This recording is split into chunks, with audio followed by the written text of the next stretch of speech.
Assalamualaikum warahmatullahi wabarakatuh. Bertemu lagi dengan Ustazah Umi. Pada pertemuan kali ini kita akan membahas tentang kerajaan Hindu yang ada di Indonesia. Sebelum kita mulai, mari kita baca dulu basmalah bersama-sama. Bismillahirrahmanirrahim. Kerajaan Hindu yang ada di Indonesia itu ada beberapa macam. Mari kita bahas satu persatu ya. Yang pertama adalah Kerajaan Kutai. Kerajaan Kutai itu adalah kerajaan tertua yang ada di Indonesia. Maksud Ustazah adalah kerajaan Hindu tertua yang ada di Indonesia. Kerajaan Kutai terletak di Pulau Kalimantan. Tepatnya berada di Kalimantan Timur.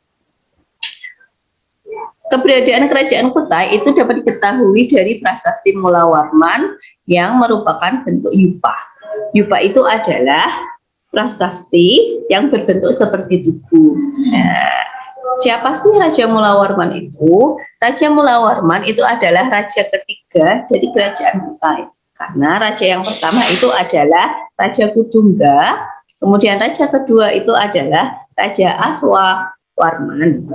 Raja Aswawarman itu adalah putra dari Raja Kudungga. Sedangkan Mula Warman itu adalah putra dari Raja Aswawarman.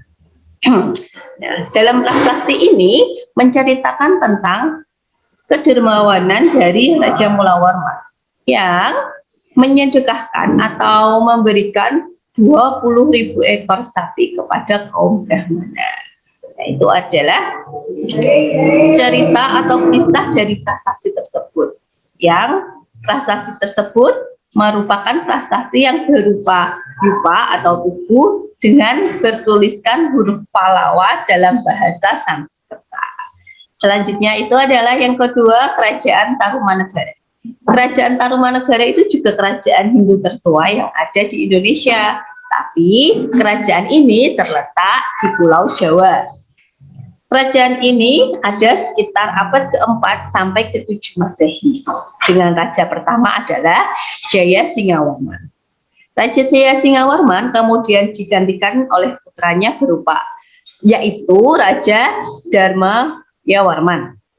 Dharmayawarman kemudian diganti oleh putranya Raja Purnawarman.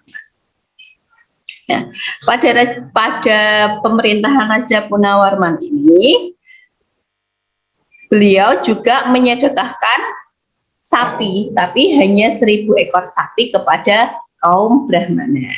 Nah, kerajaan Hindu ini meninggalkan 2 arca Dewa Wisnu sebagai peninggalan sejarah. Selanjutnya adalah Kerajaan Kalingga atau Kerajaan Holing. Kenapa disebut Kerajaan Holing? Karena pada masanya itu banyak musafir dari Tiongkok yang singgah dan menyebut nama Kalingga adalah Holing, sehingga Raja Kalingga maksud Ustazah kerajaan Kalingga itu disebut juga dengan Kerajaan Holing. Prasasti yang ditinggalkan berupa prasasti Rahtawun, Sojomerto, Tukmas, Candi Angis, dan Candi Bubrah. Kerajaan Kalingga mencapai masa kejayaannya pada masa pemerintahan Ratu Sima. Itu adalah sebagian kecil dari cerita tentang Kerajaan Holing. Kemudian yang keempat adalah Kerajaan Mataram Hindu. Kerajaan ini berdiri sekitar abad ke-8 Masehi yang berada di Jawa Tengah. Raja pertama adalah Raja Sana, lalu digantikan oleh putranya yang bernama Raja Sanjaya. Saat memerintah, Raja Sanjaya menamakan dirinya sebagai Rakai Mataram atau yang berarti berkuasa di daerah Mataram. Sanjaya berhasil meluaskan wilayahnya hingga ke Jawa Barat, Jawa Timur, dan Bali. Sanjaya kemudian diganti putranya yang bernama Pancapana, Rangkai Panangkaran. Setelah masa pemerintahan Rangkai Panangkaran, kerajaan Mataram Hindu dipecah menjadi 2, yaitu kerajaan yang dipimpin oleh dinasti Sanjaya yang bernama Hindu dan Sailendra yang beragama Buddha.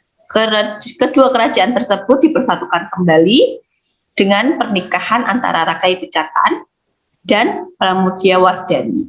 Kerajaan Mataram Hindu diketahui keberadaannya dari prasasti. Nah, prasasti itu juga bertuliskan dalam huruf Pallawa dengan bahasa Sanskerta. Nah, peninggalannya itu berupa prasasti dan ratusan candi yang salah satunya adalah kompleks Candi Prambanan. Nah, selanjutnya, Ustazah ada video, kalian bisa melihat sambil mendengarkan penjelasan dari Ustazah ya.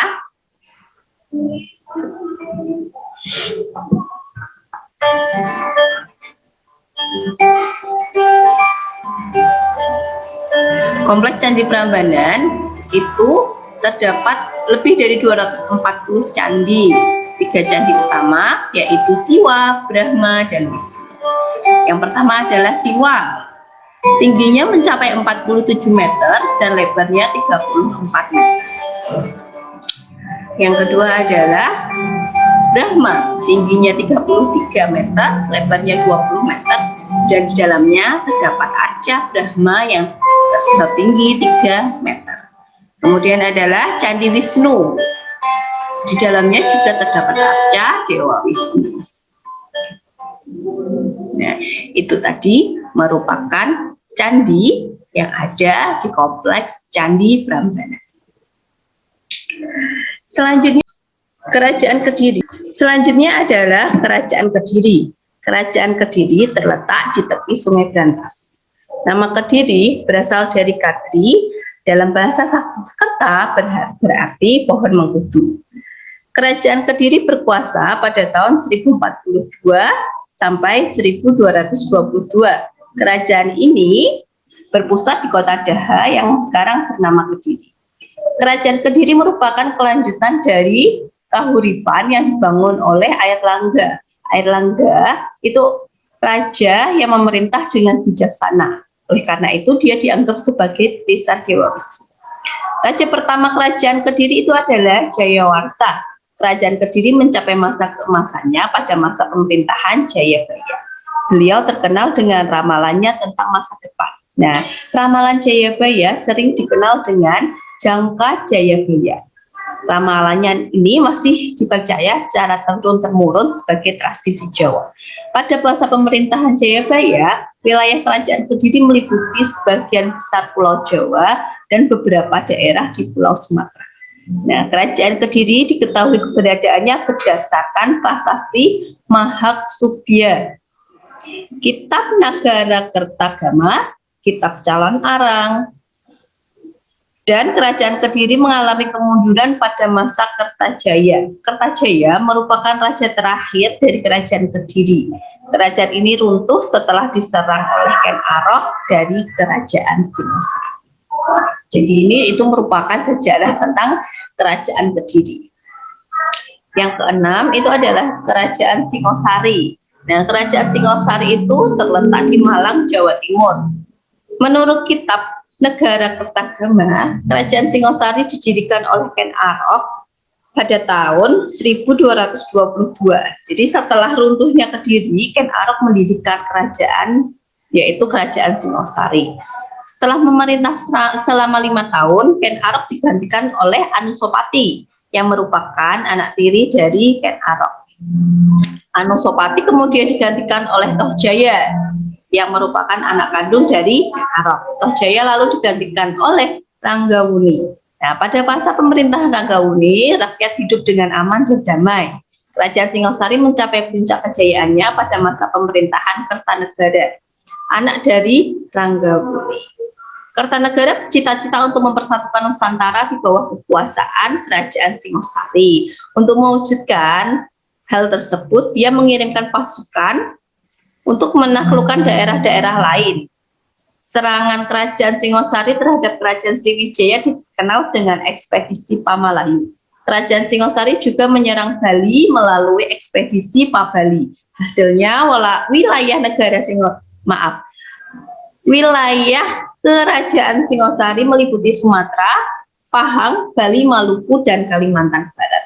Jadi Kerajaan Singosari itu adalah kerajaan yang didirikan oleh Ken Arok, kemudian diturunkan kepada Anusapati, kemudian Tohjaya, dilanjut ke Ranggawuni, dan yang terakhir oleh Kertanegara. Nah, Kertanegara ingin menyatukan Nusantara di bawah Kerajaan Singosari sehingga mereka melakukan penaklukan kepada kerajaan-kerajaan yang lain. Nah, itu merupakan sekilas tentang Kerajaan Singosari. Nah, yang terakhir itu adalah Kerajaan Majapahit. Nah, Kerajaan Majapahit itu berdiri mulai tahun 1293 sampai 1500 Masehi. Pusatnya berada di Majapahit, yaitu di Jawa Timur. Kerajaan Majapahit didirikan oleh Raden Wijaya yang merupakan keturunan dari Raja Singosari.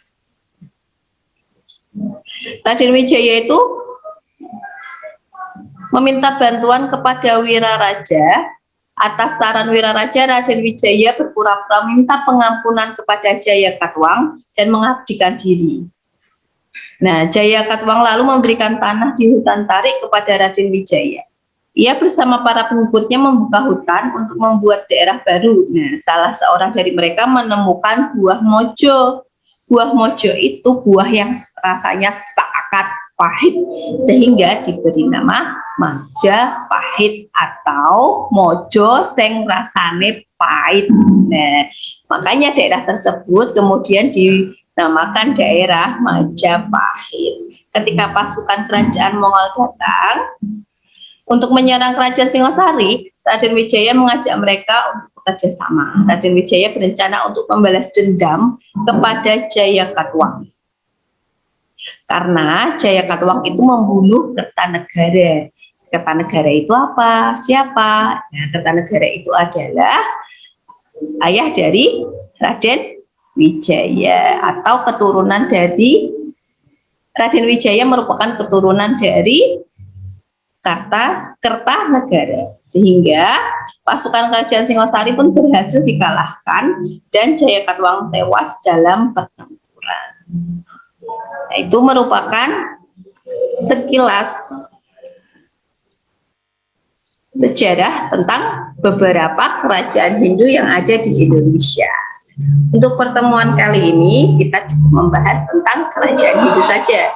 Nanti pertemuan selanjutnya kita membahas tentang kerajaan Buddha dan kerajaan Islam yang ada di Indonesia.